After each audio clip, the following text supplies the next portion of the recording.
Hello and welcome to some more Star Citizen. CitizenCon is literally just around the corner, as around the corner as time can be. That's an odd concept. We've had a tiny hotfix update to the 3.7.2 Expo PTU patch, a few little teasers of the Expo, and some new giant spoilers for CitizenCon as well. A new 3.7.2b patch is out on the PTU. It fixed a couple of things. Players should no longer get stuck falling and unable to move when recovering at Area 18, and Area 18 should now have a quantum travel nav point again. There was a couple of known listed issues still. Players can keep ship rentals past the 24-hour period rental. This might have something to do with the ability to rent ships in-game during the Expo for free, potentially from the shop, or Expo floor, I suppose, and hopefully have a free fly as well. That's what we're expecting with that, or at least what I'm expecting. Purchased commodities occasionally do not visually appear in ships' cargo holds. When spawning for a quantum travel jump or already travelling, exiting the seat will result in the loss of the quantum travel HUD. So beyond those listed issues, it does seem that a lot of areas don't have atmosphere around the cities, especially around Area 18. I suppose that's more detectable because so many people are there and spawning there, so sort of like keep your helmet on, or maybe CIG will fix that before the patch goes live. And doorways in certain areas don't render the rooms behind them. There's still a bunch of shield holders as well. It does look like the live version of that 3.7.2 patch will drop at CitizenCon or on the Sunday for the anniversary Expo start. But we could see updates to the PTU in the form of more fixes and additions before that as well. Someone even suggested to me that this high-octane new game mode, which they're going to unveil at CitizenCon, could potentially be playable with 3.7.2. I think at the earliest it would be 3.8, but I don't know. The 3.7.2 patch will allow players to, even now, the Brevik Convention Centre, which is next to Area 18, and you can take a bus from the transport station, which will take you either to, if you're at Area 18, either to the starport there, or you can go to the Brevik Convention Centre now, which is the big donut building, which is pretty cool. I didn't think they were going to have interiors originally, and now they do, and they're big interiors. But the 3.7.2 patch, it seems to set the default spawn location to Area 18. And that is something that is awesome, because that is just quality of life if they're doing a free fly or a convention and a new patch. If you're doing a convention in-game and you want people to be there, make them spawn nearby. That is smart. There was a lore post, the IAE, Intergalactic Aerospace Expo Anticipation, sort of like little teaser. It talked more about what the Expo was in lore and sort of like interviewed people what they thought was going to happen at the Expo. Rumour has it that several manufacturers might have some announcements up their sleeves, so we are expecting either new concept ships or straight to flyable ships at CitizenCon, obviously. Crusader Industries almost skipped out on this year's Expo, apparently. Ultimately, they did decide to participate, and some people have taken that to mean that they will potentially have a ship to show off in the Expo hall, like the Mercury or Hercules, but we'll have to wait and see. It sounds like they're going to be a few good videos, or at least some form of feature heavily featuring Jax McCleary, the Space Jeremy Clarkson character. I would actually expect to see it, maybe a little tiny clip of him each day with the new sort of like Expo, sort of what Anvil has to offer, what Aegis has to offer, all that sort of stuff, where he briefly talks about their lineup. Something like that. Giant potential spoilers for CitizenCon now, though. Star Citizen Leaks has dropped some more data, which they got their grubby little mitts on. Take leaks as they're intended, though, with a pinch of salt. And even if they are accurate at the time, they could change for CitizenCon, or they could have just been something that the devs were trying for internal tests, or just in the dev branch, or it could be, some sort of thing for misdirection purposes.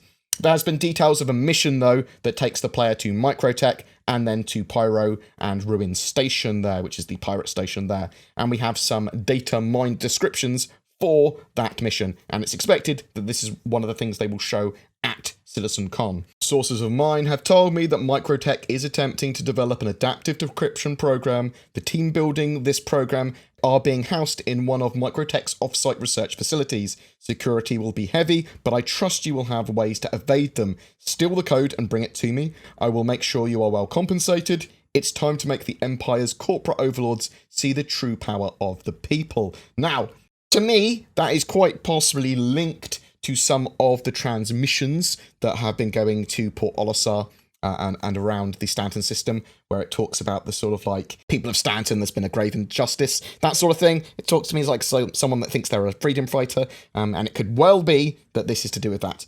But there's some objectives listed. Your contact has acquired a fake ID for Microtech that should get you access to the base. Meet them at New Babbage, Interstellar Spaceport to retrieve it.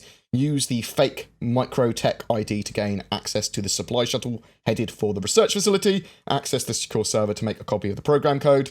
The weather has become too severe to continue on without proper equipment. Fortunately, there's a stash with some environmental wear down the mountain. Acquire suit. Escape any security forces that might be following you. And then deliver the stolen code to the commander on Ruins Station.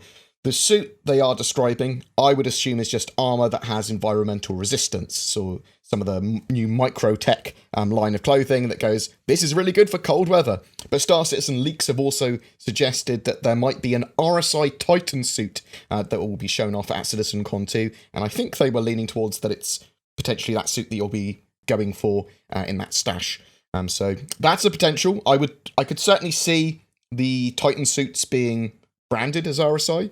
And I would love to see Titan suits at CitizenCon, but I think it's more likely just to be environmental armor rather than a Titan suit, but we'll have to wait and see. It sounds like the mission is making use of various pieces that all missions can eventually use, and it's sort of like the most up-to-date example of where Star Citizen's going in the very near future. So this sort of stuff I would expect to see in 3.8 onwards. Handing off of items from NPCs, using keys or cards to get into an area or ship, weather and environmental gear, enemy reinforcements, and new locations and star systems. So I'm very excited to see Ruin Station. I'm very excited to see Microtech and, you know, new gameplay in general. Now, there haven't really been any leaks about Squadron 42 for CitizenCon at the moment. Now, that could be because they're keeping it very close to their chest.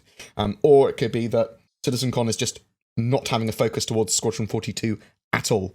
And we might see it later in the year or something like that. So we'll have to wait and see. I will be asking questions about Star Citizen, the Specific Universe, and various other bits while I am at CitizenCon. I am there as press, and I should be able to interview some of the devs there more officially. So if you've got any questions, please chuck them in the comments below. I will add them to my ever-expanding questions list and actually fully compile that list tomorrow. That is a good shout. Some other housekeeping as well while I'm here. You can print your tickets for CitizenCon and the pre-CitizenCon Bar Citizen from the comms section of your account on the RSI website. So literally your account there, bam, comms, bam, and then you can go to what tickets you'd like to print off. I'm helping organise an unofficial Bar Citizen throughout the day at Manchester on the Friday, so this Friday coming up, at Brewdog, and then there's going to be an overflow for backers who didn't get a ticket for the Impossible venue for the official Star Citizen in the evening at 6 p.m. People can then just go across the road to Peaky Blinders if they don't have a ticket for the official one. They've got enough space for everyone, they've said.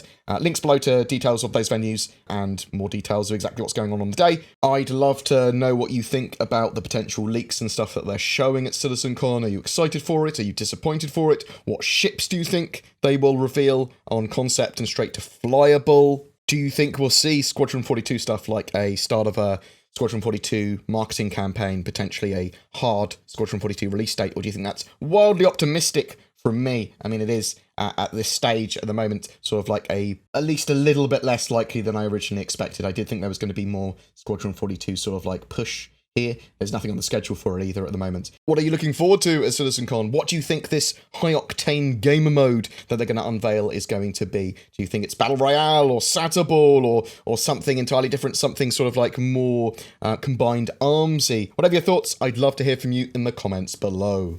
Every month we have a ship giveaway. For November, it's for a Cutlass Black game package and CitizenCon 2948, last year's goodie pack. All you need to do for a chance of winning is comment on any of my videos made during November 2019. More details below. A quick bit of shilling as well. Shadow provide remote access to high-spec gaming PCs as a subscription service, so you don't need to maintain your own gaming PC.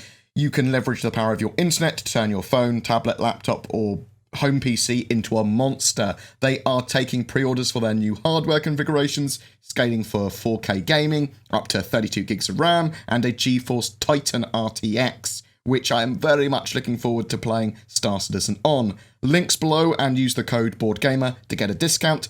I also use NordVPN, which I've decided to continue to support as they appear to have one of the best VPN services currently available at an affordable price. If you're looking for a VPN, consider them, links below. Thank you so much for watching my video to the end. If you would like to share my video, comment, subscribe, like, all that sort of jazz, ring the bell, that all helps content creators. Also, if you want to further support the channel even more, there's Patreon, there's direct donation, there's the YouTube join button as well, which gives you access to some more sort of like exclusive content from me. Thank you very much for watching, you take care, and I'll see you in the verse.